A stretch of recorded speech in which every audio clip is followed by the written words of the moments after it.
श्री रामकृष्ण भक्त मालिका स्वामी अद्भुतानंद प्रथम भाग। जय ठाकुर जय मां।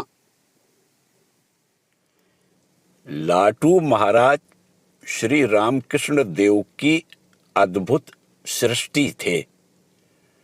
स्वामी विवेकानंद जी ने कहा था, लाटू ने जिस प्रकार की परिस्थिति में से आकर थोड़े ही दिनों में आध्यात्मिक क्षेत्र में जितनी प्रगति कर ली है और हम लोगों ने जिस अवस्था से जितनी प्रगति की है, इन दोनों की तुलना करने पर पता चलता है कि वह हम लोगों की अपेक्षा बहुत महान है।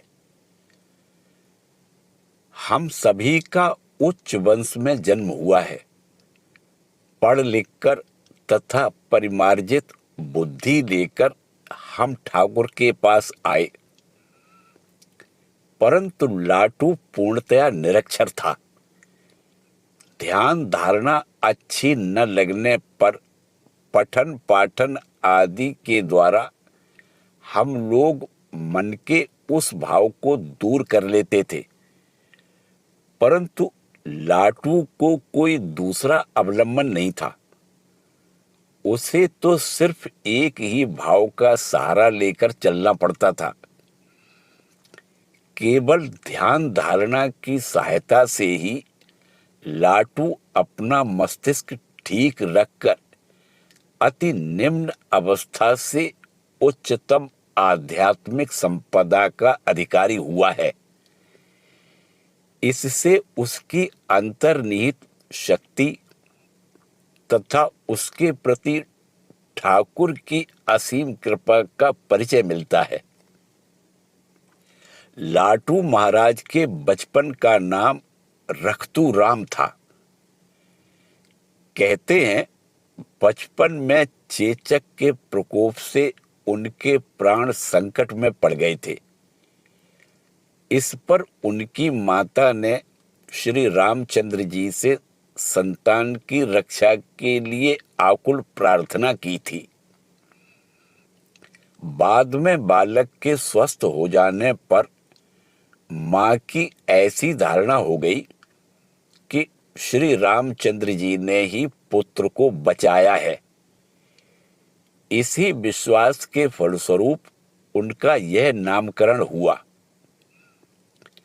लाटू महाराज का जन्म छपरा जिले के किसी देहात में एक गडरिये के घर हुआ था।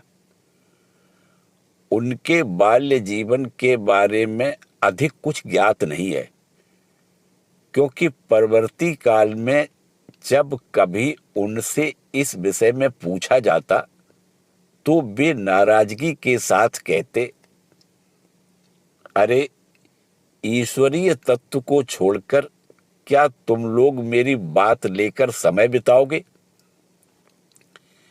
मेरे बारे में जानने की क्या आवश्यकता है? तुम लोग मुझे फिजूल तंग मत करो।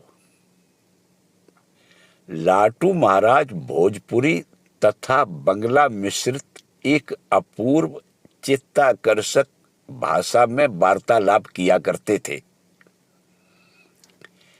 ऐसी संन्यासोचित उदासीनता या मौन गंभीरता के समक्ष उनके जीवन के बारे में सारी उत्सुकता एकदम शांत हो जाती थी। फिर भी दूसरों के साथ वार्तालाप करते समय अनजान में वे अपने बचपन की जो दो चार घटनाएं कह डालते थे, उन्हीं के आधार पर हमें उनके उस समय के जीवन का थोड़ा सा परिचय मिलता है। वे कहते थे, मैं तो चरवाहों के साथ रहा करता था। उनका बहुत सा समय सरल बुद्धि चरवाहों के साथ खेलने तथा गाय चराने आदि में बीतता था। प्रकृति का उन्मुक्त विशाल क्षेत्र ही उनका विद्यालय था और स्वाभाविक रूप से ही उनका भावुक मन इस सौंदर्य में प्राकृतिक परिवेश में विभोर होकर गा उठता था। मनुआ रे सीताराम भजन कर लीजिए। उनके माता पिता बड़े गरीब थे, इतने कि दोनों समय का पूरा भोजन भी नहीं जुटा पाते थे।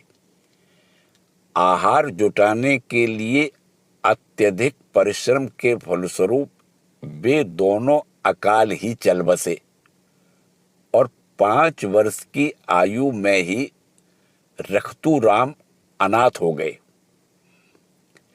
तदुपरांत उनके निसंतान चाचा ने उनके पालन पोषण का भार लिया।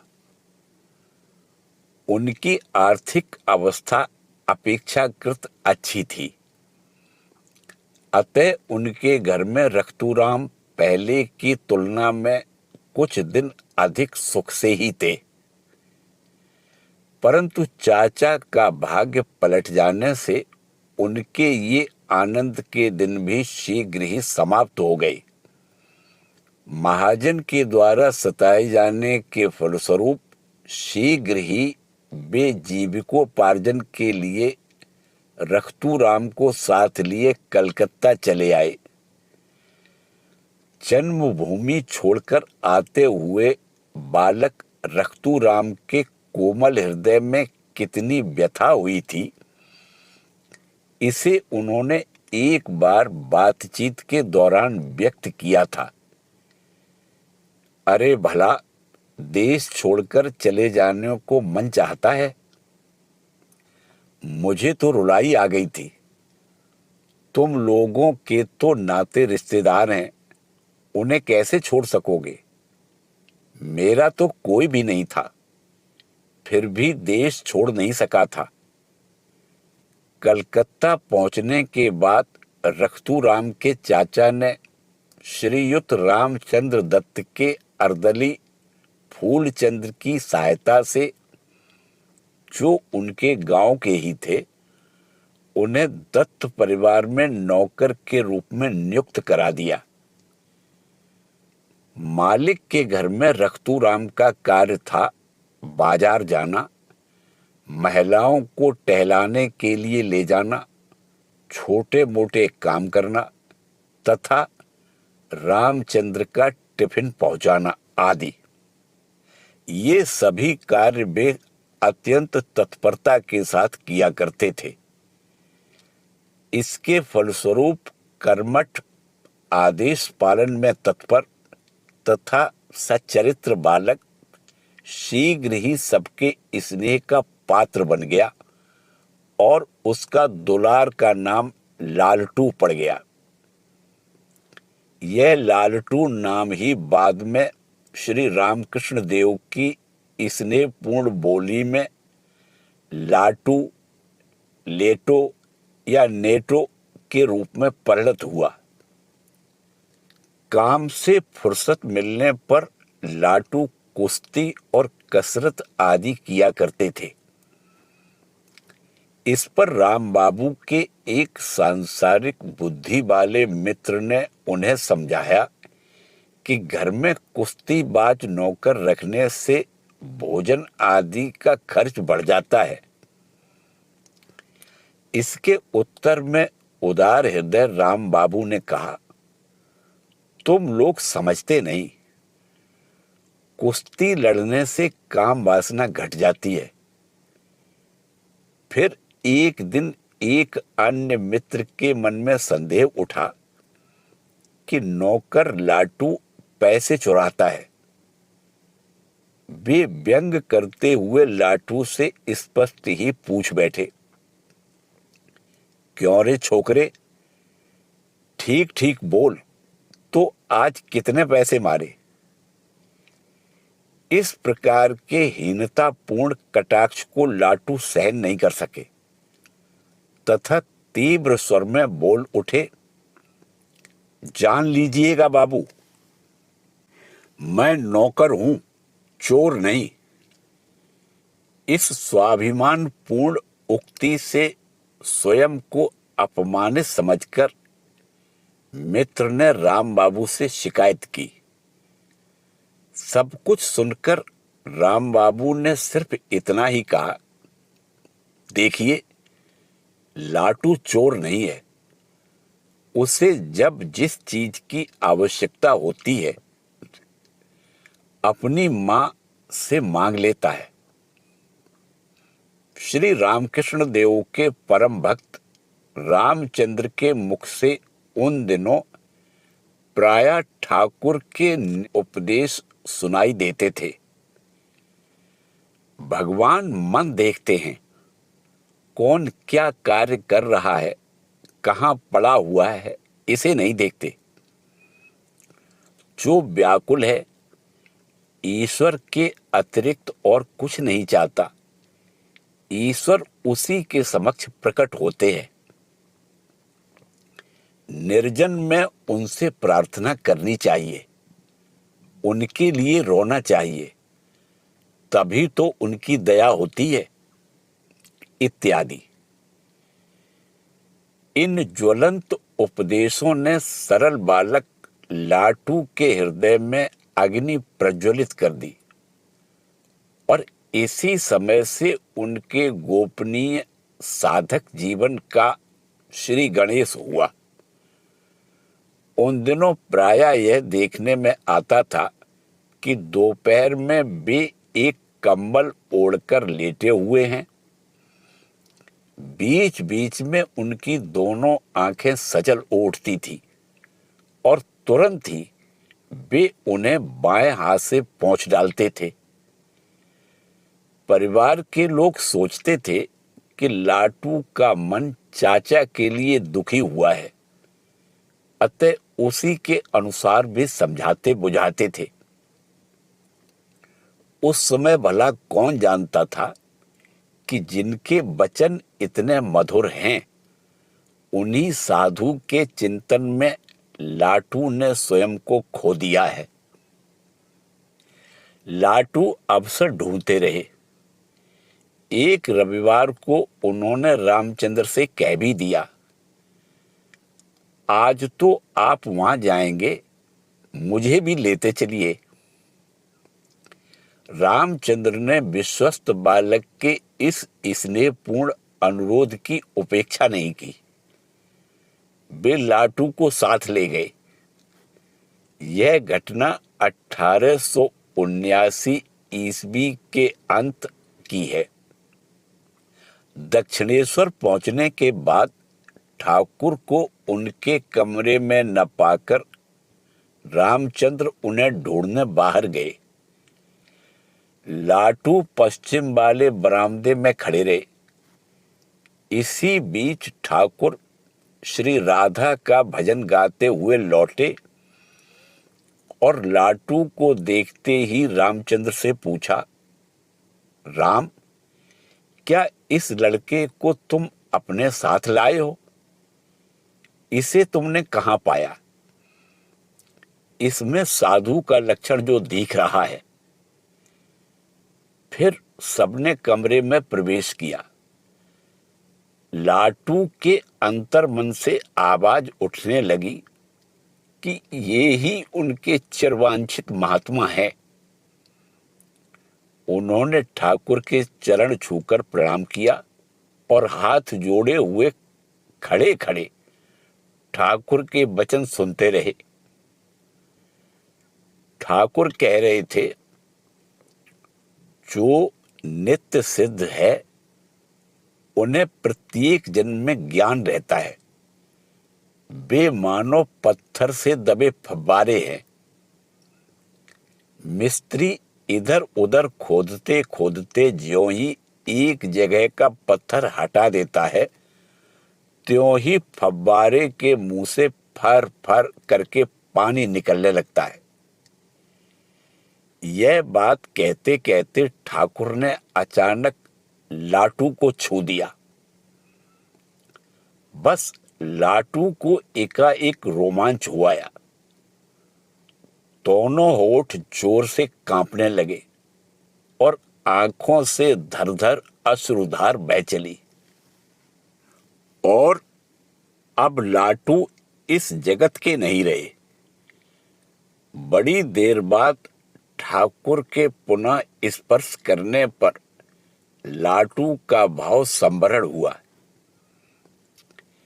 पहली ही दृष्टि में अपने लीला सहचर को पहचान कर ठाकुर ने रामचंद्र से कहा, इसे बीच बीच में यहां भेजना। और लाटू से बोले, अरे आना, यहां बीच बीच में आते रहना, समझा। राम बाबू के यहां एक दिन ठाकुर के पास कोई वस्तु भेजने की बात उठी। सुनते ही लाटू ने आग्रह पूर्वक कहा, मुझे दीजिए, मैं आपकी सारी चीजें वहां पहुंचा दूंगा।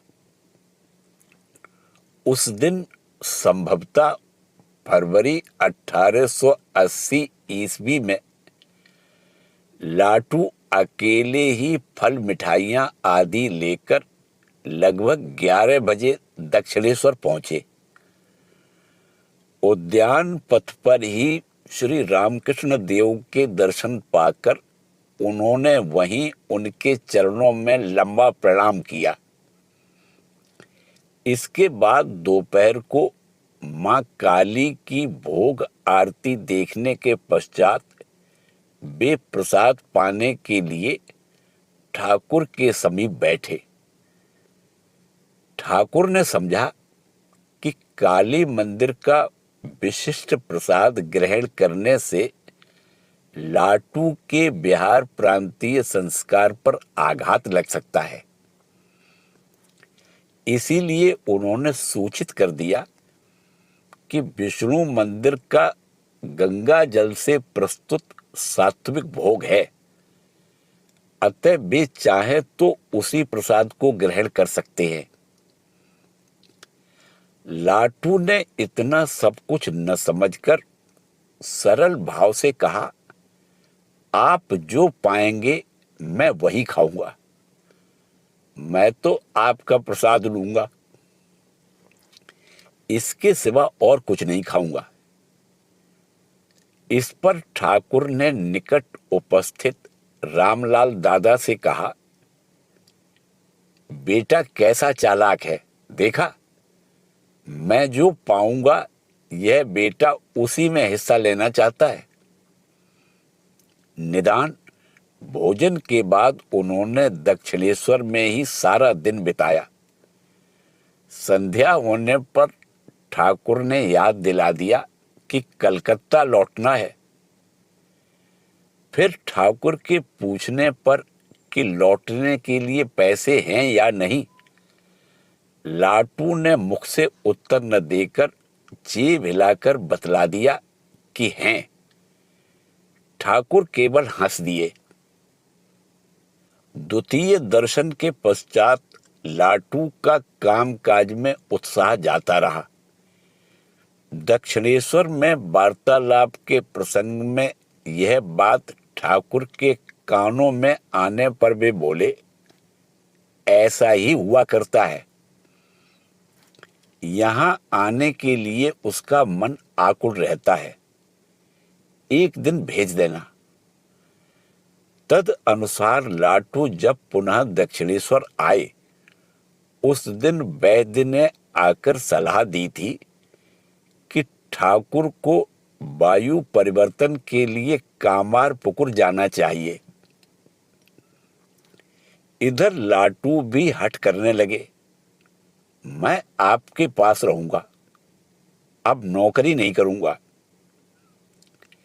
ठाकुर उन्हें जितना ही समझाते वे उतना ही रुआसे होकर कहते, मैं अब और वहां नहीं जाऊंगा, मैं यहीं रहूंगा। अंत में ठाकुर ने कहा, अरे मैं भी तो यहां नहीं रहूंगा।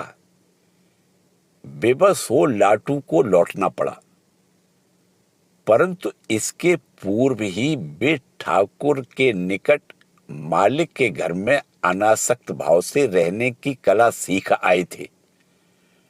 बाद में उन्होंने कहा था, उनकी कितनी कृपा है, देश जाने के पूर्व वे मुझे कितनी अच्छी तरह से समझा गए थे कि मालिक के परिवार में कैसे रहना चाहिए, पर मेरे मन का दुख भला कैसे जाता। हाँ, मन का दुख भला कैसे जाता। मालिक के परिवार में अनासक्त होकर रहा जा सकता है, सभी को अपना कहा जा सकता है, सारे कर्म किए जा सकते हैं, हंसी मजाक भी चल सकता है, परंतु मन का दुख दबाए रखने पर भी क्रमशः बढ़ता ही जाता है। इसीलिए लाटू ने स्वयं कहा था, जानते हो, उनके लिए मेरा मन बड़ा आकुल हुआ करता था। मैं बड़ा ही अधीर हो उठता था। राम बाबू के यहाँ नहीं रह पाता था, छिपकर दक्षिणेश्वर चला जाता था, परंतु वहां भी आनंद नहीं मिलता था। उनके कमरे में नहीं जाता था, सब सूना सूना लगता था। लाटू दक्षिणेश्वर में घूमते फिरते, गंगा तट पर बैठकर रोया करते, पंचवटी में चुपचाप बैठे रहते। परिचित लोग भी उनका दुख नहीं समझ पाते थे। वे सोचते कि राम बाबू ने डांटा होगा, इसीलिए दुखी होकर बालक दक्षिणेश्वर चला आया है। इन्हीं दिनों एक बार संध्या को रामलाल दादा लाटू को प्रसाद देने के लिए गंगा तट पर आए। उन्होंने देखा कि वे मानो किसी को प्रणाम कर रहे हैं। प्रणाम के बाद सिर उठाकर लाटू ने उन्हें देखा और पूछा, परमहंसदेव कहाँ चले गए? परमहंसदेव, कहीं इसका सिर तो नहीं फिर गया है? रामलाल दादा मौन सोचने लगे। लाटू ने उन्हें समझा दिया कि ठाकुर देश में रहते हुए भी दक्षिणेश्वर में नित्य निवास करते हैं, यहां उनके दर्शन मिल सकते हैं। रामचंद्र ने लाटू में आए परिवर्तन पर लक्ष्य किया तथा वे उसका कारण भी समझ गए। अपने ही गुरु के प्रति अपने भृत्य का चित्त आकृष्ट हुआ देखकर भक्त रामचंद्र लाटू की स्वाधीनता में बाधक नहीं हुए, बल्कि उन्होंने लाटू को न छुड़ाते हुए घर के काम काज के लिए एक दूसरा नौकर रख लिया। अब से लाटू का काम था उत्सव आदि के लिए भक्तों को आमंत्रित कर लाना और फल मिष्ठान आदि दक्षिणेश्वर ले जाना। इसके बाद एक बार दत्त परिवार में रहते हुए ज्ञानानंद अवधूत को टाइफाइड हो गया। राम बाबू ने लाटू को उनकी सेवा करने को कहा। लाटू ने वह कार्य सानंद स्वीकार किया। उस समय अवधूत को बारंबार भावावेश हुआ करता था और उन्हें नाम सुनाना पड़ता था। अतः रोगी की सेवा करते हुए लाटू को अविराम नामोच्चारण करते रहना पड़ता था। 4 महीने तक अवधूत की सेवा करते हुए लाटू चैतन्य महाप्रभु के जीवन से परिचित हुए। उस समय राम बाबू संध्या समय अवधूत को चैतन्य चरितामृत सुनाया करते थे और बीच बीच में ठाकुर की उक्तियों तथा कथाओं के माध्यम से कठिन अंशों को सरल तथा हृदयग्राही कर देते थे। 8 महीने के लंबे अरसे के बाद ठाकुर दक्षिणेश्वर लौट आए। फिर एक दिन संध्या समय जब लाटू वहां आए तो ठाकुर ने स्नेहपूर्वक उन्हें वहीं रह जाने को कहा। कहना न होगा, लाटू ने आनंद पूर्वक स्वीकार कर लिया। रात में प्रसाद ग्रहण करने के पश्चात उस दिन उन्हें ठाकुर की चरण सेवा करने का सौभाग्य मिला। उस दिव्य स्पर्श के फलस्वरूप पहले तो उनके नेत्रों से अश्रुपात होने लगा, फिर क्रमशः वे मौन निस्तब्ध हो एकटक देखते हुए बैठे रहे। अगले दिन दोपहर तक उस ध्यान तन्मयता में कोई परिवर्तन नहीं आया। जब मंदिर में भोग का घंटा बज उठा तो ठाकुर ने उन्हें पुकारा। तब वे व्यावहारिक जगत में लौटे और मंदिर में प्रणाम करके स्नान भोजन आदि किया। इस बार लाटू लगातार 3 दिन तक दक्षिणेश्वर में रहे और उनके समाधि प्रवण मन को साधारण भूमि पर बनाए रखने के लिए ठाकुर ने उन्हें लगातार विविध कर्मों में व्यस्त रखा। 3 दिन बाद भी लाटू को मालिक के घर लौटने को राजी न देखकर ठाकुर उन्हें तरह तरह से समझा रहे थे कि उसी समय रामचंद्र अपनी पत्नी के साथ वहां आ पहुंचे। उन्हें सब कुछ मालूम हुआ। फिर बहुत प्रयास तथा मां दत्तग्रहणी के स्नेह आकर्षण से लाटू घर आए। जून 1881 ईस्वी में श्री हृदय मुखोपाध्याय को अपनी निर्बुद्धता के कारण मंदिर में आने की मनाही हो जाने पर ठाकुर को सेवक के अभाव में बड़ी असुविधा होने लगी। इसलिए मंदिर के प्रबंधकों ने एक सेवक नियुक्त कर दिया, पर वह भी उस अभाव को दूर नहीं कर सका। इसलिए एक दिन राम बाबू जब दक्षिणेश्वर आए तो ठाकुर ने उनसे कहा, देखो राम, इस लड़के को तुम मेरे पास रख दो। यह लड़का बड़ा शुद्ध सत्व है और यहां रहना पसंद भी करता है।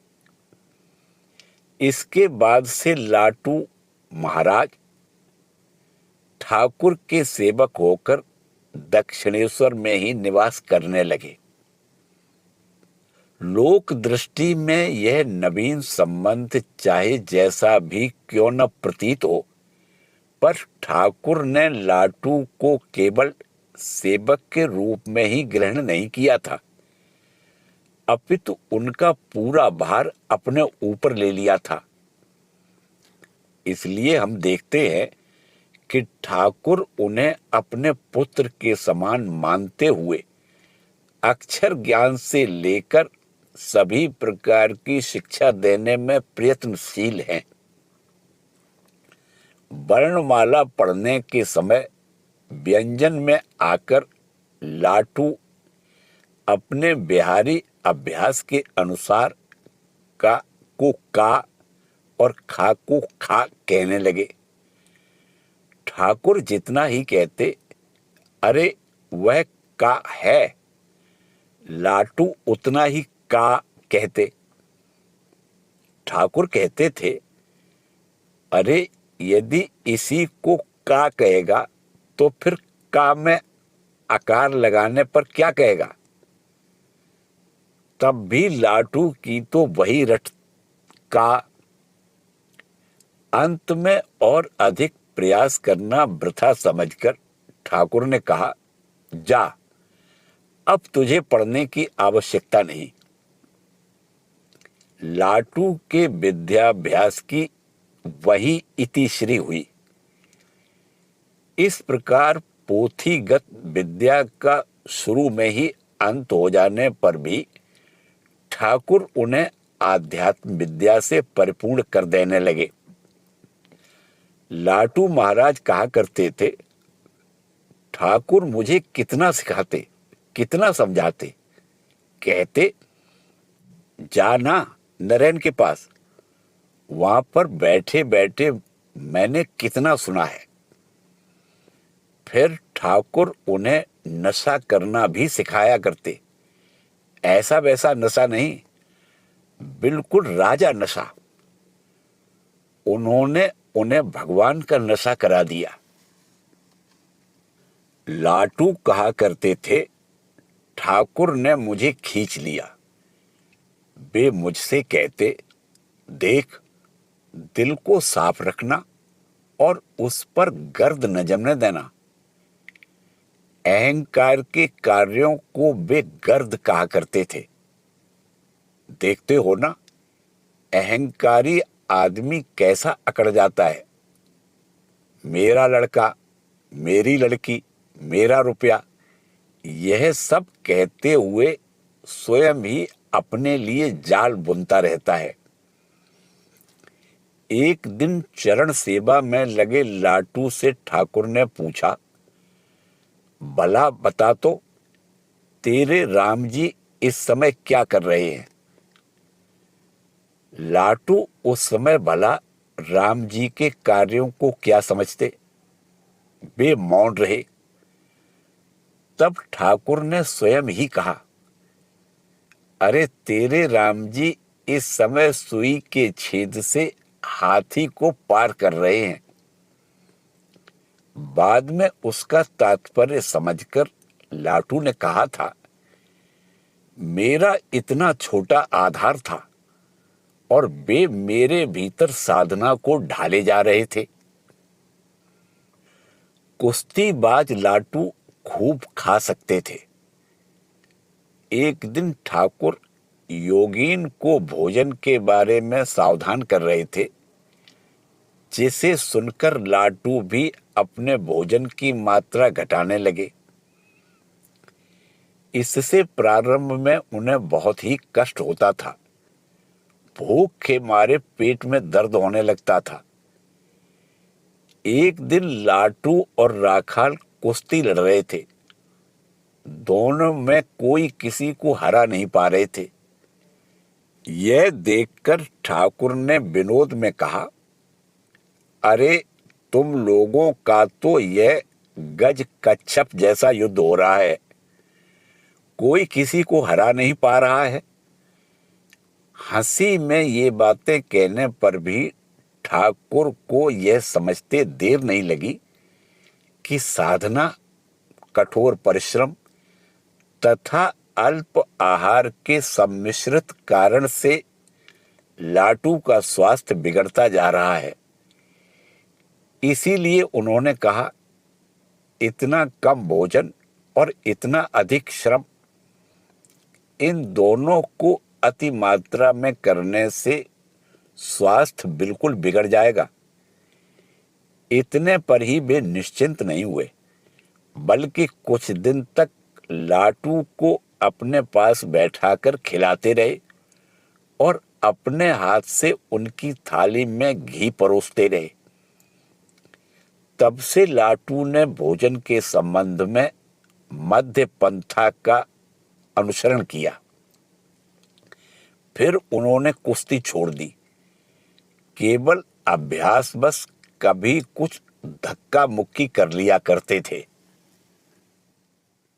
इसी के साथ प्रथम भाग समाप्त होता है। शेष भाग अगले वीडियो में।